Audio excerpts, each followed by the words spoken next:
Bismillahirrahmanirrahim. Assalamualaikum warahmatullahi wabarakatuh. Alhamdulillah, nahmaduhu wa nasta'inuhu wa nastaghfiruh, wa na'udzu billahi min shururi anfusina wa min sayyiati a'malina. Man yahdihillahu fala mudilla lahu wa man yudlil fala hadiya lahu.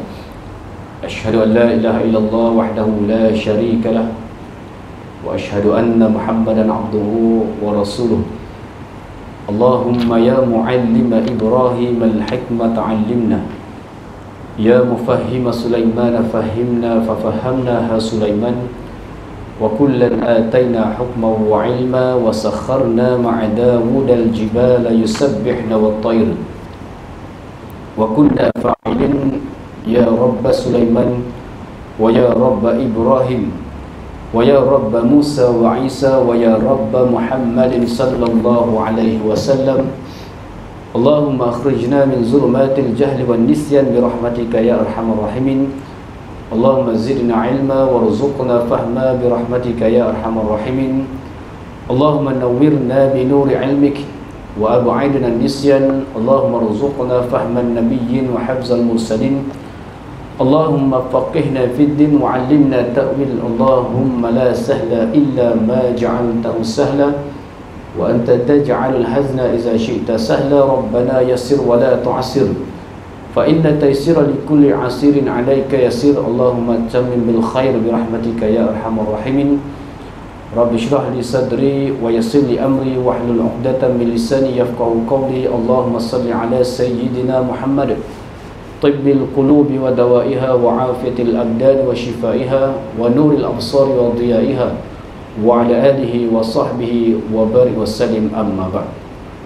Yang dihormati lagi dikasihi nazir masjid, ahli-ahli jawatan kuasa masjid, tuan-tuan imam, tuan-tuan bilal, para alim ulama, para tuan-tuan guru, para ustaz dan para ustazah, seterusnya tuan-tuan dan puan-puan muslimin dan muslimat, para pencinta ilmu yang dirahmati Allah sekalian. Pertamanya, marilah bersama-sama kita merafakkan kesyukuran kehadrat Allah Subhanahu wa taala kerana dengan limpah kurnia serta dengan inayahnya dapat kita bersama-sama menunaikan solat fardu maghrib secara berjemaah. Mudah-mudahan Allah Subhanahu wa taala menerima segala amal ibadah, amal kebaikan, amal kebajikan serta amal soleh yang telah kita lakukan. Dan kita juga merafakkan kesyukuran kehadrat Allah Subhanahu wa taala kerana dengan limpah kurnia serta dengan inayahnya dapat kita bersama-sama menghadirkan diri dalam majlis ilmu. Mudah-mudahan Allah limpahkan kerahmatan, keberkatan, keredaan serta keampunannya ke atas kita semua di atas usaha dan mujahadah kita untuk mencari dan menimba ilmu pengetahuan. Dan kita juga mohon kepada Allah Subhanahu wa taala agar terus dilimpahkan taufik dan hidayah, diberikan kekuatan, peluang dan ruang untuk kita terus melipat gandakan amal ibadah dan untuk kita terus menghadirkan diri serta mencintai majlis-majlis ilmu agar kita tergolong dalam kalangan hamba-Nya yang beroleh hidayah serta petunjuk. Jadi alhamdulillah, pada malam ini sekali lagi kita dapat dipertemukan bagi menyambung silibus pengajian kitab Tanbihul Ghafilin, iaitu kitab peringatan bagi yang lalai dan leka, susunan Syekh Abdul Lais As-Samarqandi, yang mana dalam kuliah yang lalu kita masih lagi di bawah kupasan tajuk Fasal yang ke-12, iaitu pada menyatakan hubungan silaturahim, iaitu menghubungkan kaum kerabat. Dan kita telah sebutkan yang dimaksudkan dengan silaturahim itu adalah sanak saudara, iaitu insan-insan yang mempunyai perkaitan dan juga pertalian darah, sama ada dalam lingkungan keluarga kecil maupun lingkungan keluarga besar. Jadi selagi mana dia daripada silsilah ataupun keturunan yang sama, maka dipanggil sebagai hubungan silaturahim. Dan ada pun hubungan kita dengan manusia yang lain yang tidak ada kaitan pertalian darah, maka itu kita panggil sebagai hubungan ukhuwah. Jadi dua perbezaan yang perlu kita fahamkan. Dan bila kita sebut tentang hubungan silaturahim, maka di sana banyak yang telah Syekh Abdul Lais As-Samarqandi nakalkan dalam kitab ini berkenaan dengan tuntutan-tuntutan supaya kita menghubungkan hubungan silaturahim, dan juga fadilat-fadilat ataupun kelebihan-kelebihan ke atas orang yang menghubungkan hubungan silaturahim. Antaranya yang disebutkan oleh Thawban radhiyallahu anhu daripada Nabi sallallahu alaihi wasallam bersabda, la yaruddul qadara illa ad-du'a wa la yazidu fil umri illa al-birr wa innar rajula la yuhramu rizqa bidzambi yusibuhu. Tidak dapat menolak takdir kecuali doa, dan tidak dapat menambah umur kecuali amal kebaikan, yakni ketaatan, dan ada kalanya seseorang itu tidak dapat rezeki kerana perbuatan dosanya. Jadi dalam hadis ini, sebagaimana yang telah kita sebutkan, ada 3 perkara yang disebutkan oleh baginda Nabi SAW, iaitu tidak dapat menolak takdir kecuali dengan doa dan izin Allah Subhanahu wa taala. Jadi bermakna takdir yang telah ditulis oleh Allah Subhanahu wa taala buat diri kita masih boleh diubah. Ini ulama-ulama kita menyebutkan bahawa takdir yang telah Allah tentukan buat diri kita masih boleh diubah dengan doa dan juga bergantung kepada keizinan dan kehendak Allah Subhanahu wa taala. Sebagai contoh, ya, kalau ditakdirkan seseorang itu pada hari tersebut sepatutnya berlaku satu kecelakaan, ya, sepatutnya berlaku satu kecelakaan yang besar yang merubah kehidupan dia, tetapi dengan asbab dia berdoa ketika mana dia keluar daripada rumah, dia berdoa bismillahi tawakkaltu ala Allah wala haula wala quwwata illa billah, ataupun ditambah dengan doa penggerak yang diajarkan oleh ramai ulama-ulama kita, iaitulah doa bismillahilladzi la yadurru ma'asmihi syai'un fil ardi wala fis samai wa huwas samiun alim. Dalam kitab yang ditulis oleh almarhum Tuan Guru Harudin, dia ada sebutkan doa penggerak ini untuk kita amalkan sebelum nak keluar daripada rumah. Selain daripada kita baca bismillahi tawakkaltu Allah wala haula wala quwwata illa billah, kita baca doa penggerak ini bismillahilladzi la yadurru ma'asmihi syai'un fil ardi wala fis samai wa huwas samiun alim sebanyak 7 kali.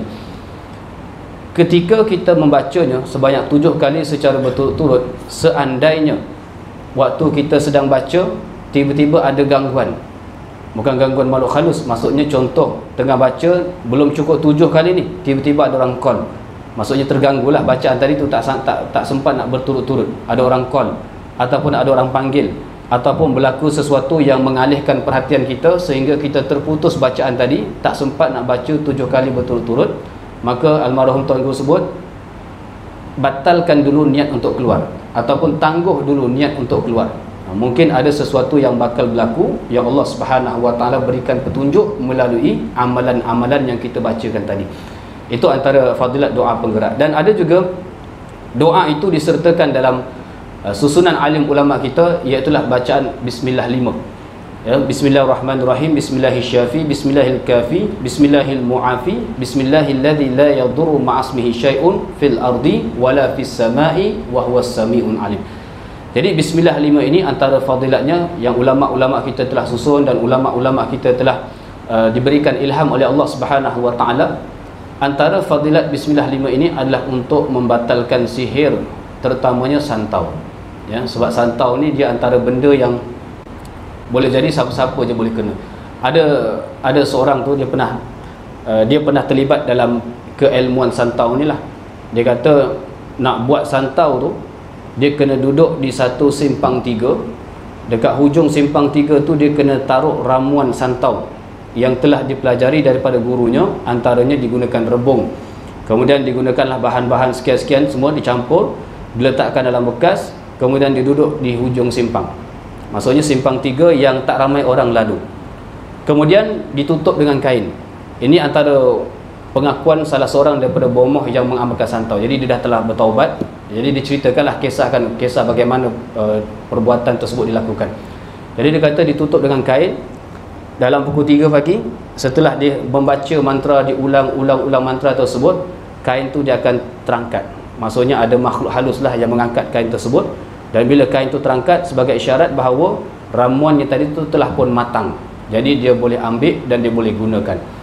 Dan disebut juga, dia kata serbuk santau ni dia beranak. Maknanya kalau hari ni ada sebalang besar ini, besok dia boleh jadi banyak, besok lagi dia boleh jadi banyak. Dan dia pernah sebut, dia kata, dia mengaku disebut, dia kata bila dah terlalu banyak, dia tuang dalam tempayan, dan tempayan tu kadang-kadang sampai melimpah. Jadi dia tak boleh nak kawal benda tu. Dia kata dia akan tabur je tepi-tepi jalan. Ya, dia akan tabur tepi-tepi jalan, di tepi-tepi pantai dan sebagainya. Jadi ditanya pula, kata habis kalau kena orang macam mana? Dia kata nasib lah.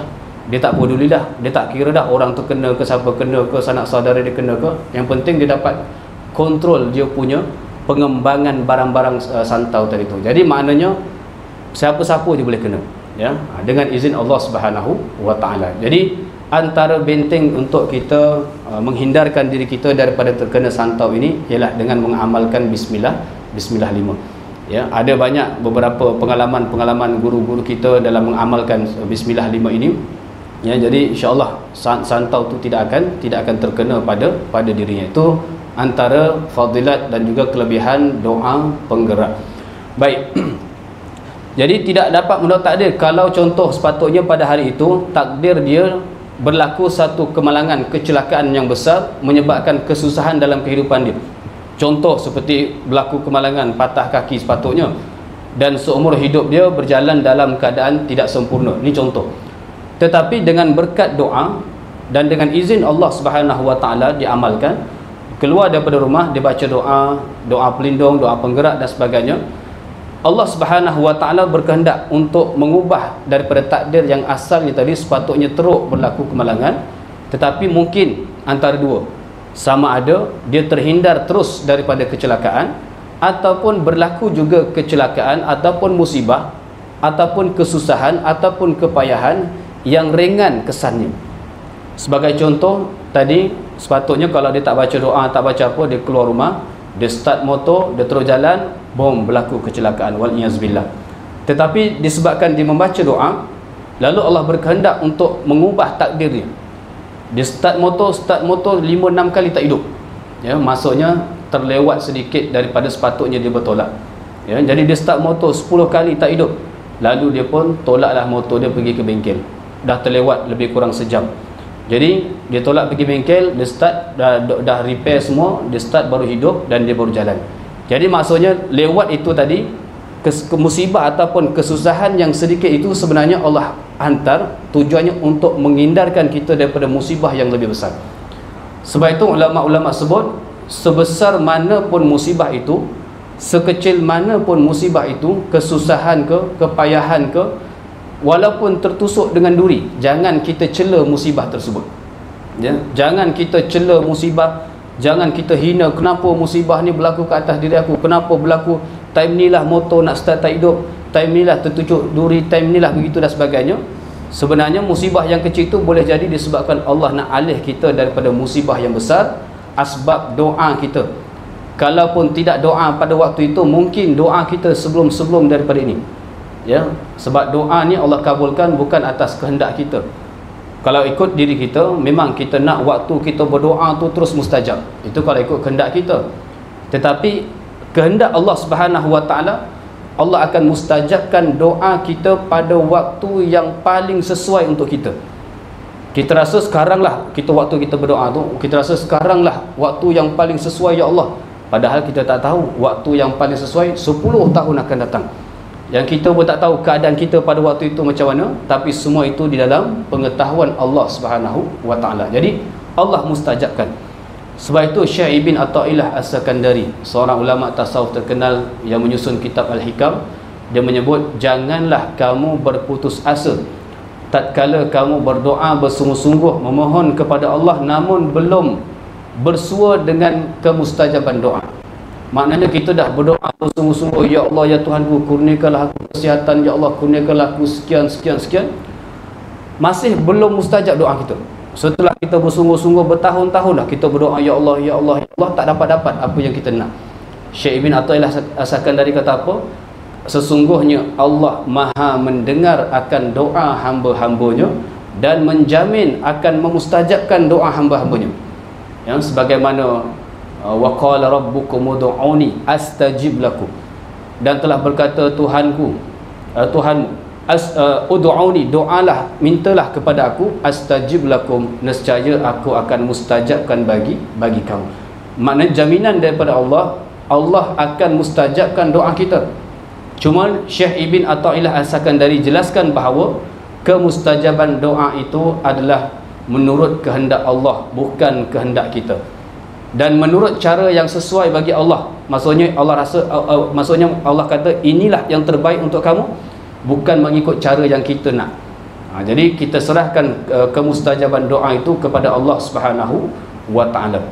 Jadi maknanya kalau kita dialihkan kepada musibah yang lebih kecil ataupun terus dihindarkan daripada musibah, maka itu adalah berkat doa kita, ataupun mungkin doa kita yang sebelum daripada itu, ataupun mungkin doa orang lain ke atas kita.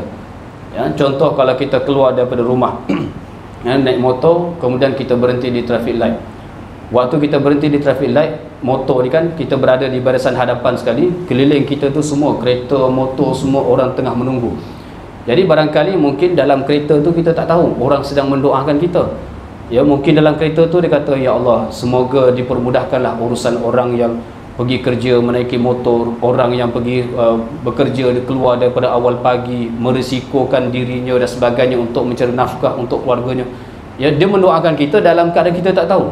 Itu adalah antara doa yang mustajab di sisi Allah Subhanahu wa taala. Jadi kalau berlaku musibah tetapi kecil, makna ada sesuatu yang Allah alihkan kita daripada musibah yang besar kepada musibah yang lebih ringan. Baik. Namun musibah yang ringan itu pun termasuk juga dalam takdir Allah. Hatta kalau terhindar daripada musibah, bukan sebab kita hebat, tak. Bukan sebab aku tak accident tadi sebab aku berjaya elak, kehebatan aku berjaya elak. Itu bukan kita hebat, tak. Tapi Allah yang gerakkan kita, Allah yang selamatkan kita. Jadi itu semua adalah takdir Allah Subhanahu wa taala. Apa pun yang berlaku, musibah besar ke ataupun musibah kecil ke, kesusahan yang sedikit ke, ataupun kita berjaya mengelak daripada musibah itu bukan bermakna kita terhindar daripada takdir, tak. Tetapi itu masih di dalam takdir Allah Subhanahu wa taala. Kemudian yang kedua, dan tidak dapat menambah umur kecuali amal kebaikan, yakni ketaatan. Dan banyak disebutkan dalam hadis-hadis Nabi SAW, antara amal kebaikan yang boleh menambah umur kita adalah dengan bersedekah, dan antara lainnya adalah dengan menyambung silaturahim, menghubungkan silaturahim. Dan yang ketiga, dan ada kalanya seseorang itu tidak dapat rezeki adalah kerana perbuatan dosanya. Jadi disebutkan di sini antara yang menjadi penghalang ataupun hijab antara kita dengan pintu rezeki itu adalah kerana dosa-dosa yang kita lakukan.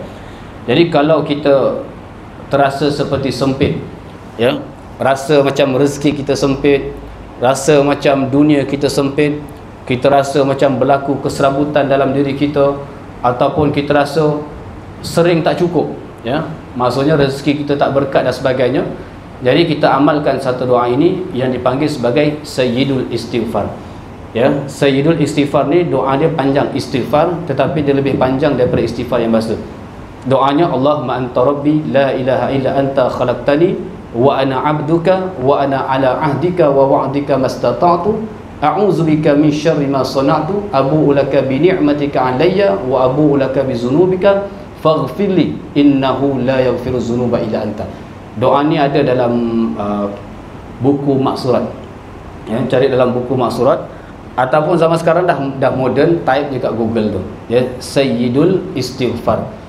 Jadi amalkan doa ini, antara fadilatnya adalah merungkaikan segala keserabutan, membuka pintu rezeki yang mungkin disebabkan dosa-dosa kita menghalang rezeki kita, ataupun menyebabkan rezeki kita tidak berkat dan sebagainya. Maka amalkan doa ini. Dan antara fadilat lain yang Nabi sebutkan dalam hadis, jika seseorang membaca doa ni pada awal permulaan hari, iaitu pada awal pagi, lalu dia meninggal pada waktu siangnya, dia baca pada waktu subuh, dan pada waktu tengah hari dia meninggal, maka Nabi kata dia akan masuk ke dalam syurga. Dan seandainya dia mengamalkan doa pada awal permulaan malam, iaitu pada waktu maghrib, maka dia mati pada waktu malam, dia meninggal pada waktu malam, maka dia akan masuk ke dalam syurga, ya. Jadi maksudnya doa Sayyidul Istighfar ni adalah mempunyai fadilat yang sangat besar, bonus dan ganjaran yang Allah Subhanahu wa taala berikan kepada kita umat baginda Nabi Muhammad sallallahu alaihi wasallam, yang kita ini la yakhlu anil nisyan wa khata', yang kita ni tak pernah lupa daripada sifat lupa dan juga melakukan kesilapan. Jadi Allah berikan bonus kepada kita, iaitu Sayyidul Istighfar. Banyak Allah beri kepada kita sebagai tanda kasih dan sayangnya Allah kepada kita. Ya, Allah berikan jalan kepada kita untuk mudah kita masuk ke dalam syurga. Hanya tinggal kita sahaja nak sahut ataupun kita abaikan apa yang Allah Subhanahu Wa Taala berikan kepada kita. Ya, adakah tergamak kita nak mengabaikan apa yang Allah beri pada kita? Sedangkan kalau contoh kita nak appreciate ataupun kita nak menghargai seseorang, kita bagi hadiah, kita bagi itu, kita bagi ini, tiba-tiba dia dengan sombongnya ditolak, tak mau. Jadi kita pun rasa sedih lah, kita rasa terharu dan sebagainya. Jadi adakah tergamak kita melakukan sedemikian kepada Allah Subhanahu Wa Taala, sedangkan Allah itu menyayangi hamba-Nya lebih daripada seorang ibu sayang kepada anaknya. Baik, ini adalah hadis yang menceritakan tentang 3 perkara, iaitu tidak dapat menolak takdir kecuali doa, dan tidak dapat menambah umur kecuali amal kebajikan. Dan amal kebajikan di sini termasuklah menyambung silaturahim. Dan ada kalanya seseorang itu tidak dapat rezeki kerana melakukan dosa-dosa. Ibnu Umar radhiyallahu anhu berkata, siapa yang bertakwa kepada Tuhan dan menghubungkan silaturahim, maka akan ditambah umurnya dan diperbanyakkan harta kekayaannya dan disayanginya oleh keluarganya. Jadi 3 perkara Ibnu Umar radhiyallahu anhu sebutkan, iaitu siapa yang bertakwa kepada Allah, ya, dan menghubungkan keluarganya, maka dia akan bertambah umurnya, ya, akan ditambah umurnya dan diperbanyakkan harta kekayaannya. Dan takwa ini adalah kunci bagi segala kekusutan, masalah, kesempitan hidup dan sebagainya yang kita lalui. Contoh, ya, sebab tu kita amalkan ayat 1000 dinar tu. Ayat 1000 dinar tu kita kena faham maksud dia. Wa may yattaqillaha yaj'al lahu makhraja.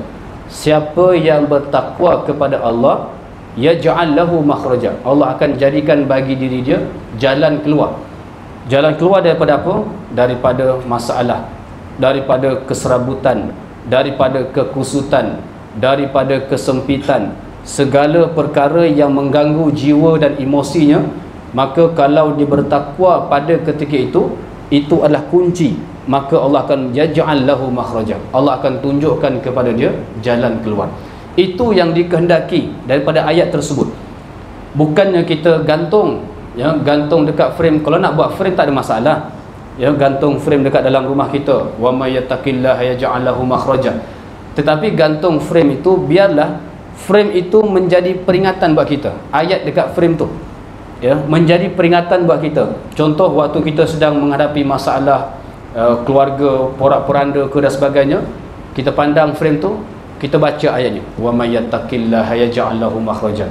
Jadi kita pun teringat, oh, baru aku tahu, ya, rupanya dengan takwa itu Allah akan bukakan jalan keluar daripada keserabutan masalah yang sedang menimpa kita. Jadi buatlah apa saja yang menjurus kepada ketakwaan.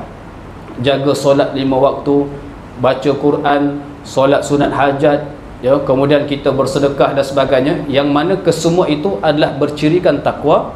Maka yaj'al lahu makhraja, Allah akan tunjukkan kepada kita jalan keluar untuk menghadapi musibah ataupun masalah ataupun kesusahan ataupun kepayahan, keserabutan, kekusutan yang sedang kita alami. Itu yang dikehendaki. Tetapi masyarakat kita dia salah faham. Dia gantung frame tu dengan qasad dan i'tiqadnya, kalau gantung frame ni nanti rezeki akan murah, ya, dah macam pelaris, gantung kat kedai, gantung kat rumah. Sedangkan dia tidak mengambil pengajaran daripada ayat tersebut. Nak gantung boleh, tetapi jangan kita i'tiqadkan dengan menggantung frame tersebut rezeki akan lapang, ya, sebab dia boleh, guru saya kata, dia boleh jatuh syirik walaupun dengan ayat Quran. Dia gantung tu ayat Quran. Jangan kita anggap, oh, ayat Quran tak kalah boleh berlaku syirik. Dulu pernah saya ingat ada satu lama dululah, waktu tahun 2010 ke bawah, 2009 ke bawah. Dulu di Jabatan Agama Islam di Menara Sultan Salahuddin tu, dia orang pernah buat, JAIS pernah buat satu pameran perbomohan dan khurafat. Maksudnya hasil daripada serbuan-serbuan kepada kegiatan-kegiatan perbomohan dan sebagainya. Lalu barang-barang sihir tadi semua tu dikumpulkan, ya, untuk dijadikan bahan bukti kes lah. Dan bila kes itu dah selesai, barang-barang itu dibuat pameran. Jadi bila dibuat pameran, kita pun tengoklah antara barang-barang yang digunakan tu adalah antaranya keris yang dibalut dengan mushaf Al-Quran, lembaran ataupun helaian daripada Al-Quran. Al-Quran tu diambil, tetapi dibalut tu untuk mengaburkan pandangan. Jadi itu.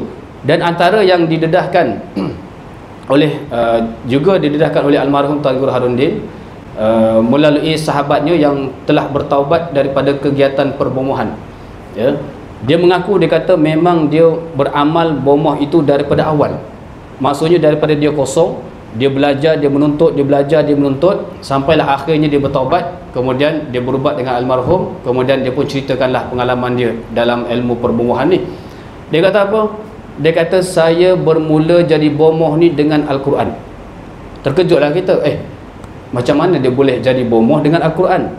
Dia kata, mula-mula sekali saya belajar daripada guru saya, tok guru bomoh dia tu. Nak jadi bomoh ni, perkara pertama dia kena buat ialah dia kena ambil lembaran Al-Quran, dia koyakkan, ya, dia ambil selai ni, dikoyakkan dan dijadikan lapik kaki untuk masuk ke tandas. Itu antara syarat paling utama untuk jadi bomoh, ya. Jadi bila dia buat begitu, syaitan pun terkejutlah, kata, uish, maksudnya hebat orang ni, ya, boleh buat sampai macam tu sekali yang kita kalau dengar pun kita pun tak sanggup. Ada lagi benda-benda yang disebutkan yang kalau kita dengar pun kita kata, macam mana seorang manusia yang Allah berikan akal fikiran, yang digelar sebagai khalifah di atas muka bumi, sanggup berbuat perkara begitu. Itu baru satu. Dia ada banyak lagi yang kalau kita dengar satu-satu, benda yang menjijikkan, benda yang mengerikan, benda yang tak masuk akal. Ya, contoh kalau nak buat minyak senyonyong, minyak dagu. Ya, nak cari orang yang mati kena bunuh. Kemudian bila dah ditanam jenazah tu tadi, malam tu dia kena pergi gali balik kubur tu, ya, nak dapatkan minyak dagu yang memang original dagu lah. Dia kena gali balik kubur tu tadi malam-malam, dia kena pancung kepala dia, cabut, bawa balik, ya, bawa balik, digantung. Kemudian di bawahnya tu dia akan dinyalakan lilin. Bila dinyalakan lilin, bahang panas tadi tu akan mencairkan lemak-lemak di dagu ni. Kemudian lemak tu akan menitis, tapi dia ada mantra-mantra je lah untuk mengisi pengisian dalam minyak tadi tu, ya. Jadi benda yang kita kata manusia sanggup buat, ya, semata-mata untuk memperhambakan diri kepada syaitan, ya. Jadi maksudnya dengan ayat Al-Quran kita nak sebut tadi, jangan kita i'tiqadkan, jangan kita berpegang dengan menggantung ayat Quran dekat dinding, rezeki akan murah masuk. Sedangkan yang dikendaki adalah kita mengambil pengajaran daripadanya, ya. Jadi maksudnya frame-frame tu boleh kalau nak gantung, tetapi biarlah kita faham maksud dia, biarlah kita faham maksudnya dan kita mengambil iktibar, ya. Jarang sekali orang buat frame kullu nafsin za'iqatul maut, ya, ataupun fa iza jaa ajaluhum la yastakhiruna sa'ah wa la yastaqdimun. Apabila tiba ajal seseorang itu, tidak dilewatkan walaupun sesaat dan tidak juga dipercepatkan walaupun sesaat. Cuba buat frame gitu, jadi letak atas TV. Jadi bila kita leka, tengok drama, tengok filem, kita pandang atas, apabila tiba ajal seseorang, Allah, kita pun teringat, ya. Jadi kita terus tinggal benda-benda yang lara, benda-benda yang leka dan sebagainya. Jadi gantung, biarlah kita jadikan ia sebagai satu pengajaran, bukan kita iktikadkan ada sesuatu, gantung itu dapat ini, gantung ini dapat ini, ya. Jadi benda-benda ni kita kena hindarkan. Jadi bila kita bertakwa kepada Allah, yaj'al lahu makhraja, Allah akan tunjukkan kepada kita jalan keluar yang terbaik di sisi Allah Subhanahu wa taala. Baik. Kemudian dan yang menghubungkan silaturahim kita dah sebutkan tadi, maka akan ditambah umurnya. Cuma berkaitan dengan bertambah umur ini ada beberapa pandangan. Yang pertama adalah pandangan yang menyatakan bertambah umur itu adalah dengan maksud memang jumlah umur itu bertambah, ataupun dikatakan bilangan umur itu bertambah dari segi logiknya lah. Macam bertambah umur kita, contoh 50 tahun sepatutnya, tapi ditambah lagi jadi 60 tahun ke 70 tahun ke dan sebagainya. Itu pandangan yang pertama. Pandangan yang kedua ialah bertambah umur itu membawa maksud kepada keberkatan umur, Walaupun umur dia singkat, tetapi yang dikatakan dengan keberkatan umur itu ialah walaupun umurnya singkat tetapi diisi dengan perkara-perkara yang bermanfaat, perkara-perkara yang baik, perkara-perkara yang kita panggil sebagai amal jariah. Walaupun umur dia pendek, tapi dia beramal dengan amal-amal jariah ini, seperti mewakafkan harta, memberikan infak dan sebagainya, membuat kebajikan, mengajar orang untuk beramal, mengajar orang ilmu dan sebagainya. Apa sahaja yang boleh dilakukan yang bersifat jariah, walaupun umurnya tu pendek. Jadi bila dia meninggal dunia, maka pahala-pahala yang dibuat tadi tu semuanya akan jariah, akan berjalan, ya, berterusan. Itu namanya keberkatan umur.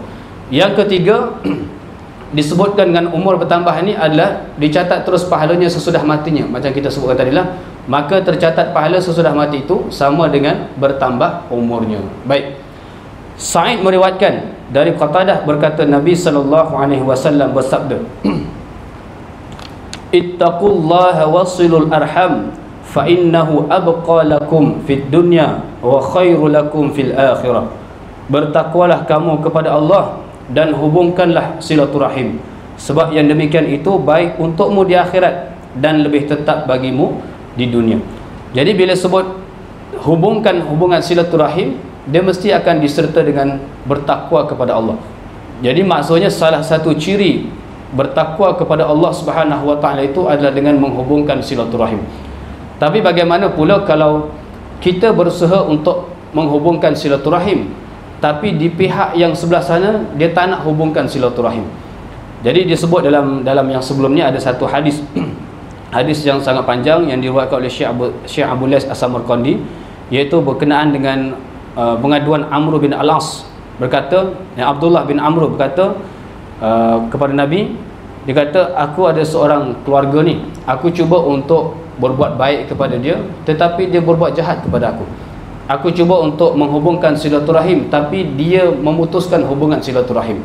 Aku mendoakan dia, tetapi dia mencerca aku. Maksudnya dia ni seorang yang cuba untuk menghubungkan silaturahim, niat dia nak menghubungkan silaturahim, tetapi di sebelah sana niat dia nak memutuskan silaturahim. Jadi dia mengadu kepada Nabi, ya Rasulullah, apakah boleh aku membalas kepada mereka sebagaimana apa yang mereka buat kepada aku? Nabi kata, tak perlu. Nabi kata, jangan kamu balas dengan apa yang mereka lakukan kepada kamu, kerana jika kamu membalas dengan perbuatan yang sama, maka kamu sama saja dengan mereka. Maksudnya sama atau apa? Maksudnya ialah kamu sama juga orang yang memutuskan hubungan silaturahim, sama seperti mereka. Maknanya mereka berniat untuk memutuskan hubungan silaturahim, dan kita berniat nak menyambungkan hubungan silaturahim. Yang kita akan ditanya bukan kenapa keluarga kau porak-poranda ni, bukan itu yang ditanya. Yang ditanya adalah apa usaha kau untuk menghubungkan silaturahim. Jadi lelaki tadi dia boleh jawab, ya Allah, ya Tuhanku, aku telah usaha, aku buat baik dengan mereka, tetapi mereka balas dengan kejahatan. Aku cuba untuk menghubungkan silaturahim, ya Allah, tapi mereka memutuskannya. Aku buat kebaikan kepada mereka, tetapi mereka balas dengan keburukan. Aku mendoakan mereka, tetapi mereka balas dengan cacian dan makian.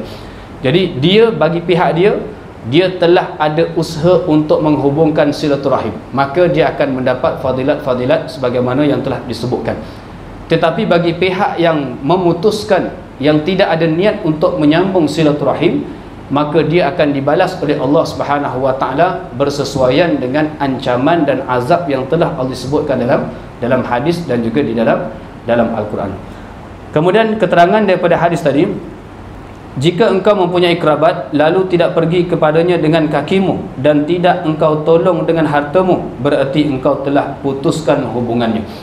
Yang dimaksudkan dengan kita tak pergi kepadanya dengan kaki kita dan kita tidak menolongnya dengan harta kita, ialah apabila dalam kalangan sanak saudara kita itu, silsilah keturunan, susur galur, susur darah yang sama itu tadi, kalau ada yang ditindas, kalau ada yang ditimpa kesusahan, kemiskinan, kefakiran dan sebagainya, dan kita tahu perkara tersebut, tetapi kita tidak pergi kepadanya untuk berbakti, untuk berkhidmat, untuk membantu, maka Nabi sebut berarti engkau telah putuskan hubungan dengannya. Maknanya kita telah ada niat untuk memutuskan hubungan dengannya, sedangkan dia adalah daripada darah daging yang sama, silsilah keturunan kita. Jadi maksudnya ialah bila kita dengar ada dari kalangan sanak saudara kita yang ditimpa musibah, kecelakaan, ya, perkara-perkara yang membebankan dia, ataupun dia kefakiran, kemiskinan dan sebagainya, maka kita yang tahu perkara tersebut, kita kena bergerak pergi ke dia, ya. Ataupun kalau dia sakit dan sebagainya, kita kena pergi kepada dia untuk menghulurkan bantuan, untuk meringankan beban dia, ya. Kalau kita tak pergi, kita tahulah, oh si fulan tu jatuh sakit, lantak dia lah. Oh si fulan ni fakir, tak ada makanan hari ni, padan muka dia. Tu maknanya kita ada usaha untuk memutuskan hubungan silaturahim dengan dia. Tapi yang dikehendaki kata kita adalah kita pergi kepada dia. Sebab itu Nabi SAW sebutkan sebaik-baik sedekah adalah kepada saudaramu. Maknanya orang-orang terdekat kita, kaum kerabat kita, bermula dengan ahli keluarga kita, ibu ayah kita, adik-beradik kita dan sebagainya. Sedekah yang paling afdal adalah kepada mereka. Kemudian baru kita lihat kepada yang besar, keluarga besar, ya, pakcik makcik, sepupu-sepupu, kemudian atuk-atuk saudara, nenek-nenek saudara dan sebagainya, keluarga yang lebih besar. Maka keafdalan sedekah itu adalah bermula dengan keluarga kita, kemudian barulah keluarga besar. Kemudian ada disebutkan dalam suhuf, ya ibnu Adam, sil rahimaka bimalika fa in bakhilta bimalika aw qalla maluka famshi ilaihi birijlik. Wa qala Nabi sallallahu alaihi wasallam, silu arhamakum walau bisalam. Hai anak Adam, hubungilah kerabatmu, iaitu hubungkanlah kerabatmu dengan membantunya dengan hartamu. Jika engkau bakhil dengan hartamu atau sedikit hartamu, maka berjalan kepadanya dengan kakimu untuk menyapa dia. Jadi maksudnya disebutkan oleh Nabi SAW, kalau kita tak mampu untuk memberikan dia harta dan sumbangan dan sebagainya, silu arhamakum, hubungkan silaturahim walau bisalam, ya. Kemudian kita boleh berjalan kepada dia untuk menghubungkan silaturahim dengan menyapa, bertanya khabar dan sebagainya. Nabi SAW bersabda, hubungilah kerabatmu walau hanya dengan memberi salam kepadanya. Ini sambungan daripada hadis tadi lah. Maimun bin Mahran berkata, 3 macam ataupun 3 keadaan yang tidak dibezakan antara muslim dengan kafir. Yang pertama, sesiapa yang berjanji kepadanya maka harus ditepati sama ada kepada muslim ataupun kafir. Yang kedua, dan kepada kerabat keluargamu harus engkau hubungi sama ada ia muslim ataupun kafir. Dan siapa memberi amanah kepadamu harus engkau kembalikan kepadanya sama ada muslim ataupun kafir. Jadi maksudnya 3 perkara ini yang kita kena tunaikan, yang kita kena laksanakan, walaupun orang itu muslim ataupun kafir. Maksudnya tidak ada perbezaan, dia muslim ke, dia kafir ke, kita kena buat 3 perkara ini. Yang pertama, kalau kita berjanji maka kita harus tepati. Walaupun kita berjanji dengan orang-orang kafir, maka kita harus tepati, ya. Sebab apa? Sebab dia akan memberikan satu naratif pandangan orang-orang kafir kepada orang Islam. Oh, orang Islam ni orang yang tepati janji. Oh, orang Islam ni orang yang cakap serupa bikin. Maksudnya kita cakap gitu, maka kita buat. Jadi itu namanya menepati janji kita. Dan kalau kita melakukan perkara yang bercanggah dengan apa yang disebutkan ini, maka tergolonglah wal'iyazbillah. Takut kita tergolong dalam apa yang disebutkan dalam hadis, iaitu apabila dia berkata maka dia berbohong, apabila dia berjanji maka dia mungkiri, dan apabila diberikan amanah maka dia khianati. Dan kita juga selalu lihat hadis ni dalam konteks hubungan kita sesama manusia, ya, iaitu urusan kita dengan manusia. Kalau kita berbohong dengan manusia, maka ada ciri-ciri munafik. Kalau kita memungkiri janji dengan manusia, kita ada ciri-ciri munafik. Kalau kita mengkhianati amanah yang diberikan oleh manusia, maka kita ada ciri-ciri munafik wal'iyazbillah. Tetapi jarang sekali kita melihat dalam konteks hubungan kita dengan Allah. Adakah kita pernah berdusta di hadapan Allah? Adakah kita pernah memungkiri janji kita dengan Allah? Apakah kita pernah mengkhianati amanah yang Allah taklifkan kepada kita? Yang pertama, berdusta di hadapan Allah. Pernah? Wal'iyazbillah, ya. Kita harap tak pernah lah. Contoh dalam suratul Fatihah yang kita baca dalam solat, kita baca, kita memohon kepada Allah, iyyaka na'budu wa iyyaka nasta'in. hanya kepada Engkau sajalah aku menyembah, dan hanya kepada Engkau sajalah kami memohon pertolongan. Ihdinas siratal mustaqim, tunjukilah kami jalan yang lurus.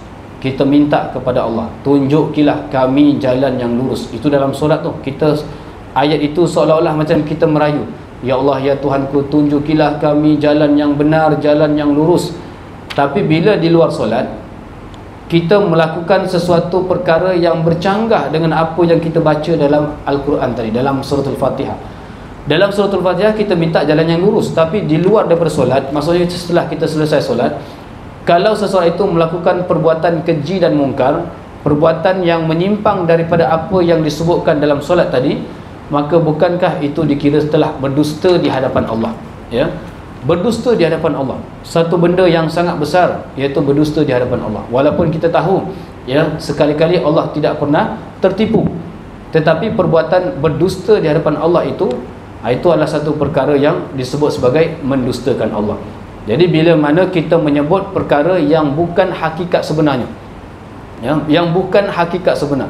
Hakikat sebenarnya ialah kita ni sebenarnya, bukan kita lah, orang tadi lah, dia tak nak pun minta siratal mustaqim tu, dia tak nak pun minta tunjuk jalan yang lurus, sebab dia hidup di atas muka bumi ini, dia buat perkara-perkara yang bercanggah. Tapi dalam solat disebut ihdinas siratal mustaqim, tunjukilah kami jalan yang lurus. Maka bukankah itu dikira sebagai berdusta, menyebut sesuatu yang bukan pada hakikatnya, sebagaimana Syekh Abdul Qadir Al-Manli sebutkan dalam kitab Penawar Bagi Hati. Yang kedua, apabila kita berjanji maka mungkiri. Dalam konteks hubungan kita dengan Allah Subhanahu Wa Taala, pernah tak kita berjanji di hadapan Allah?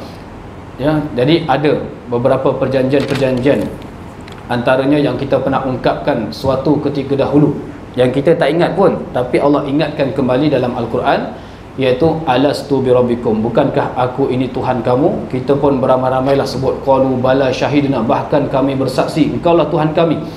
Dengan maksud penyaksian itu adalah dengan maksud kami akan senantiasa mengabdikan diri hanya kepada Engkau sahaja, ya Allah.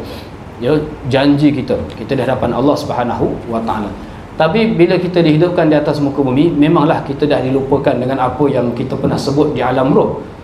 Allah beri peringatan dalam Al-Quran bahawa engkau pernah sebut perkataan ini ketika mana kamu berada di alam roh. Kau pernah berjanji sekian-sekian ketika mana engkau berada di alam roh. Jadi kalau kita tak mengambil iktibar daripada apa yang kita sebutkan di alam roh, dan kita hidup di atas muka bumi ini memperhambakan diri semata-mata kepada dunia, maka kita telah memungkiri janji kita di hadapan Allah Subhanahu Wa Taala. Yang ketiga, Allah berikan amanah kepada kita, apakah kita telah melaksanakan dengan sehabis baik. Amanah apa yang paling besar yang Allah berikan kepada kita? Iaitulah jawatan khalifah, ya. Itulah amanah yang paling besar yang kalau kita renungkan dalam-dalam, kita rasa kalau betul-betul lah kita renungkan sedalam-dalamnya, kita nak makan pun tak lalu, nak tidur pun tak senang. Sebab apa? Jawatan khalifah itu adalah satu jawatan yang sangat besar, ya, jawatan yang dicemburui oleh jin dan juga iblis. Jadi jawatan khalifah ini, ulama sebutkan, Syekh Ar-Ramli sebutkan, apa yang dimaksudkan dengan khalifah, apa tugas dia, iaitu hirasatuddin wa siyasatud dunyabi, iaitu kita menyebar luaskan agama Allah Subhanahu Wa Taala di atas muka bumi ini, wa siyasatud dunyabi, dan mengurus takbir dalam segenap urusan kehidupan kita seharian dengan syariat yang tepat, dengan syariat yang betul. Walaupun perkara tersebut dalam urusan-urusan duniawi seperti contoh bab muamalat pun kena selari dengan syariat, tidak boleh langgar batas syariat. Ya, urusan itu, urusan ini, urusan itu sebagainya, setiap segenap kehidupan kita mestilah kena siyasatud dunyabi, mengurus takbir urusan dunia kita itu dengan syariat Islam. Jadi apakah kita telah melaksanakan amanah tersebut dengan sebaiknya? Jadi insya-Allah sekadar itu saja untuk kuliah kita pada malam ini. Saya mohon maaf sekiranya terkasar bahasa, terguris mana-mana hati dan perasaan tuan-tuan dan puan-puan sekalian, dan kita juga mohon keampunan daripada Allah Subhanahu Wa Taala sekiranya sepanjang majlis ini ada perkara yang Allah murka ke atas kita, sama ada kita sedar ataupun tidak sedar, maka kita mohon keampunan dengan lafaz aqulu qauli hadza wa astaghfirullahal azim li wa lakum wa lisairil muslimina wal muslimat fastaghfiruh إنه هو الغفور الرحيم. أعوذ بالله السميع العليم من الشيطان الرجيم. بسم الله الرحمن الرحيم. الحمد لله رب العالمين حمدا يوافي نعمه ويدافع نقامه ويكافئ مزيده. يا ربنا لك الحمد كما ينبغي لجلال وجهك الكريم وعظيم سلطانك. اللهم أرنا الحق حقا وارزقنا اتباعه وأرنا الباطل باطلا وارزقنا اجتنابه. اللهم اجعل جمعنا هذا جمعا مرحوما وتفرقنا من بعده تفرقا معصوما. ربنا آتنا في الدنيا حسنة وفي الآخرة حسنة وقنا عذاب النار. وصلى الله على سيدنا محمد وعلى آله وصحبه وسلم والحمد لله رب العالمين. السلام عليكم ورحمة الله وبركاته.